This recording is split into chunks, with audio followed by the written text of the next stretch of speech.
के लिए। अरे अपना आपका धैर्य है। अगर आपका धैर्य इतना कार्य करता है कि वो तो सर्वज्ञ हैं भगवान, उनसे क्या मांगना है, वो तो जानते हैं। जैसे माँ को पता है अपने बच्चे को कब क्या पवाना है, ऐसे हम हैं तो सब उनके बच्चे।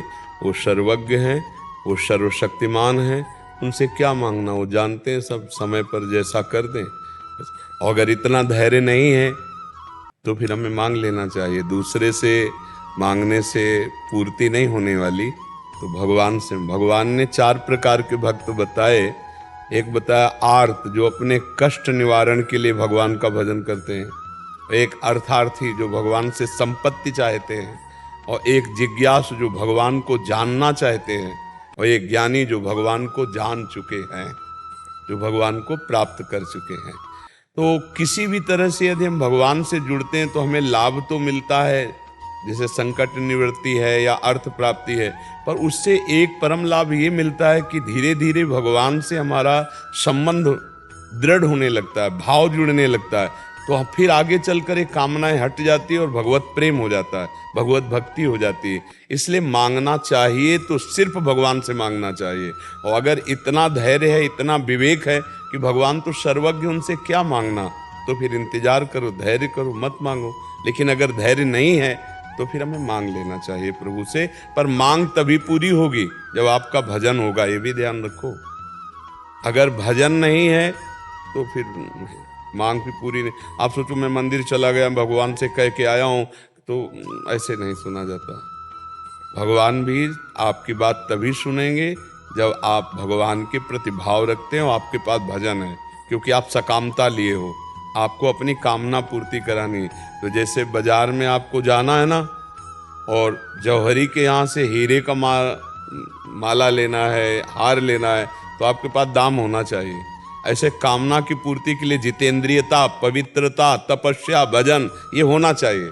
केवल कहने से नहीं हो जाएगा हे भगवान आप हमारी ये कामना पूर्ति कर दो, नहीं, वैसा अनुष्ठान करना पड़ेगा।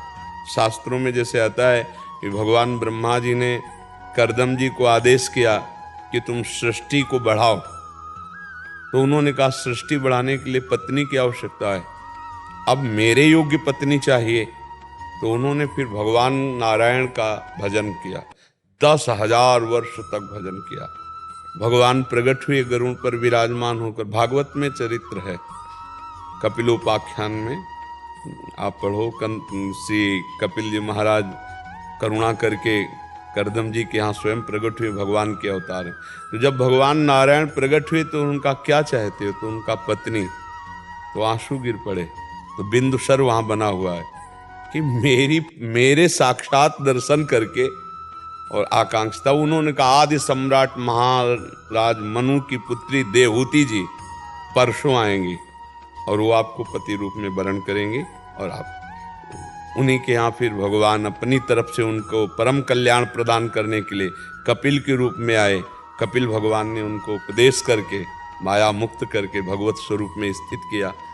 तो हमारी जो कामनाएं हैं वो ऐसे नहीं पूर्ण होंगी कि हम मंदिर गए, फूल माला चढ़ा दिया और भगवान हमारा एक काम हो। उसके लिए तपस्या करनी पड़ेगी। इंद्रियों को रोक करके भगवान में के चिंतन में लगाओ, खूब भजन साधन करो, तो उसके अनुसार आपको मिलेगा। वो भी पहले पाप नष्ट होंगे तब सुख का विधान आपको मिलेगा। तभी इसीलिए लोगों की अश्रद्धा हो जाती है कि मंदिर गए, 1 साल से रोज मंदिर जा रहे हैं और हमारी कामना की पूर्ति नहीं हो रही। तो तुम्हारे जो पीछे के अपराध हैं, पीछे के पाप हैं, उतना भजन करो पहले वो नष्ट हो, तब आगे सुख प्रदान करने वाली तुम्हारी कामनाओं की पूर्ति होती जाएगी अपने आप। पक्का समझ लीजिए, भजन जरूरी है। इसलिए हम कहते हैं राधा राधा कृष्ण कृष्ण राम कृष्ण हरि, जो तुम्हें प्रिय हो नाम जप करो। नाम जप करने से सब मंगल हो जाता है, सब आनंद हो। जब भगवान के हम सामने बैठते हैं और अंतरात्मा से उनको देखते हैं तो मन करता है कि कुछ भी मत करो। हाँ, उत्तम बात, समर्पण करते हैं अपने आप को। बहुत उत्तम बात है। सही बात तो यही कि तेरा तुझको अर्पण क्या लागे मेरा, तन मन धन सब। प्रभु जब बच्चों के लिए या परिवारजन के लिए, हित के लिए सोचते इतना हैं, सही समझ लीजिए कि जन्म लेने के पहले से विधान शारीरिक सुख दुख भोगने का बन चुका है। केवल एक बात है जो आप कर सकते हो, भजन करके भगवत प्राप्ति या पापाचरण करके दुर्गति। नहीं तो इस शरीर के सुख दुख का विधान पहले से बन चुका है। कहाँ इसका जन्म होगा, कहाँ इसका मरण होगा, बीच का क्या यात्रा होगी, ये पहले से। सुनो भरत भावी प्रबल विलख कहो मुनिनाथ, हानि लाभ जीवन मरण जस अपजद विधि हाथ। तो हम भगवान के भरोसे में होकर नाम जप करते हुए अपने कर्तव्य को करें, कर्तव्य को करते रहे, कर्तव्य में नहीं। उनसे मांगे क्या, आप जानो आपका कार्य जाने। हम अपने कर्तव्य को कर रहे हैं तो फल अवश्य मिलेगा, हमें चिंता करने की। पर ये बहुत विवेकी भक्त की बात है। जब भी इतना विवेक ना हो तो मांगो। जगत पिता है, आपने हमको सृष्टि में प्रकट किया, अब हमें यह आवश्यकता है तो आप ही जैसे बेटा किससे मांगे, अपने पिता से मांगे। तो या तो इतनी जोर का संबंध भाव बन जाए कि प्रभु मेरे हैं, तो अपने बाप से जैसे हक पूर्वक हम मांगते हैं ऐसे प्रभु से मांगे। और या फिर प्रभु की दुकान में अगर हमें जो सामान खरीदनी तो भजन रूपी पैसा होना चाहिए। अगर भजन नहीं है तो फिर बात नहीं। तो ये जो समर्पण है ये हक पूर्वक आ जाता है, फिर अपनापन, ये तन मन प्राण आपको समर्पित है। अब आप देख लीजिए हम आपसे क्या कहें। हे दिलवर, हमने जब पूरा जीवन ही आपको दे दिया तो आपसे क्या कहें। जब दिल दे दिया तो दिल की दुख सुख की बातें आप जानते हो ना, फिर आपसे क्या कहें। वो बहुत ऊंची बात हो जाती है। और ये बहुत उत्तम है कि आप भक्ति करती हो, नाम जप करती हो, तभी ऐसी उत्तम धारणा आती, समर्पण।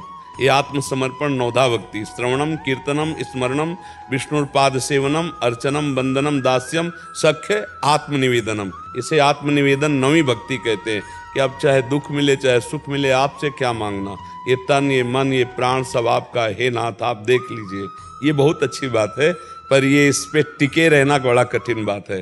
शरीर में प्रतिकूलता आते ही मांग खड़ी हो जाएगी, नहीं है लेकिन नहीं, बात ये नहीं है। बात ये कि अनंत जन्मों के पाप का परिणाम ये शरीर में आना है, उसको भोगना है। पर ठाकुर की इतनी कृपा है कि इस रोग में, इस भोग में भी उनका चिंतन चल रहा है, उनका भजन चल रहा है, उनकी सेवा चल रही, बड़ी कृपा है। वो हमें अपनी सेवा में लगाए हुए हैं।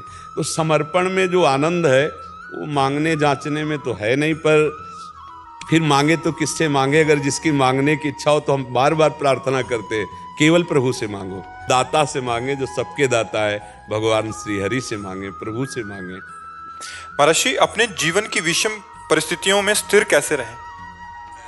विषम परिस्थितियां आती हैं, जो प्रतिकूलताएं आती हैं जीवन में, उसमें जैसे हम बहुत बड़ा तूफान चलता है तो अगर नजदीक कोई पहाड़ हो और उसका आश्रय ले ले तो सुरक्षित हो जाते हैं कि अब तूफान हमको उखाड़ नहीं पाएगा, हमें उड़ा नहीं पाएगा, बहुत बढ़िया आश्रय ले लिया।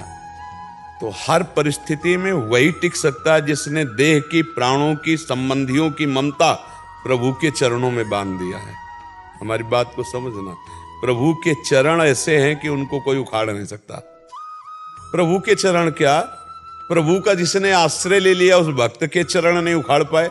रावण की सभा में अंगद ने राम जी के चरणों का चिंतन करके और कहा कि अगर कोई वीर हो इस सभा में तो बार बार मेरे स्वामी को मनुष्य मनुष्य कहता है, मैं उनका एक तुच्छ दास हूं। राम प्रताप सुमिर पन रोपा, पैर रख दिया उखाड़ दे कोई तेरी सभा में। राम जी सिया जी को हार जाएंगे, वापस चले जाएंगे। कोई वीर नहीं उखाड़ पाया, हिला भी नहीं पाया चरण को। क्यों? भगवान का चरण। तो भगवान के चरण कौन उखाड़ सकता है? तो सबकी ममता ताग बटोरी, मम पद मनहि बांध बर डोरी। यदि हम अपने शरीर, अपने प्राण, अपने संबंधियों की ममता भगवान के चरणों में समर्पित कर दे तो कोई भी परिस्थिति हमें डिगा नहीं सकती, कोई भी परिस्थिति हमें विचलित नहीं कर सकती। तो कोई परेशानी नहीं है। भगवान जब जैसी आवश्यकता होती सब दे रहे, खान पान को दे रहे, कपड़ा दे रहे, दवा दे रहे, व्यवस्था दे रहे। तो हर परिस्थिति में तो वही विचलित नहीं होगा जिसको भरोसा और ममता श्री भगवान से है।